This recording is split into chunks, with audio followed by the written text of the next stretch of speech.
She flips the responses to seemingly be different than they were when really she's just saying the same thing. For example, I explained that I was still hungry after dinner and she said word for word, "I think you should just focus on not being hungry, then you won't want to eat." So I just grabbed a water and went about my business. Like, are you kidding me? Right after we had the discussion about my body and my condition. Anyway, I've got a plan together. I won't be able to enact this plan till Friday next week. The car we got is in both of our names, but I'm only on the loan as a cosigner. So I'm getting a rental, because I can afford it when some psycho isn't controlling my money, and I'm loading everything I can in there and heading out of town while she's at work. I'll be going to my parents in the next state over. She won't be able to find me, which is good.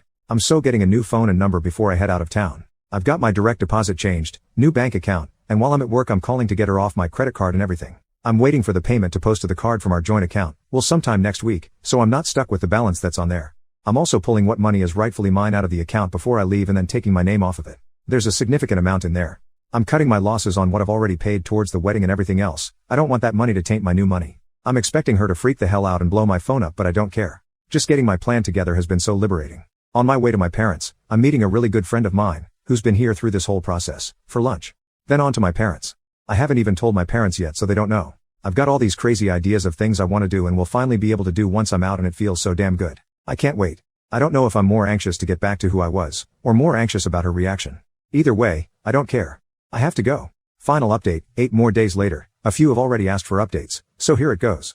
I am out, and free, and I feel great. I left early in the morning with as much stuff as I could. I went to the next town over and sat in the parking lot waiting for the rental place to open so she wouldn't have a chance of browsing around town before work and find me. Before I got the rental, I got all my money out as well. After getting the rental I went back to the house to get more stuff. She had I guess gotten the hint and locked me out of the house.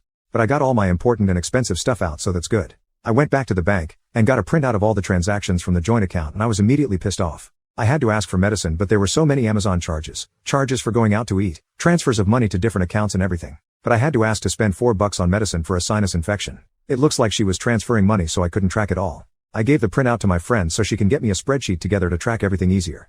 While driving down to my parents', 4 hours from where I live, I was able to get all my passwords to every account reset and removed her as an authorized user on everything. Also, before leaving I got a new account and debit card and switched all that over. After meeting with my parents I went to an old friend's, someone I've known for 10 plus years but hadn't seen in 2. Her mom made me a hell of a meal fit for a king. We later went axe throwing and had a good time. I spent the night there and her mom made me a really good breakfast.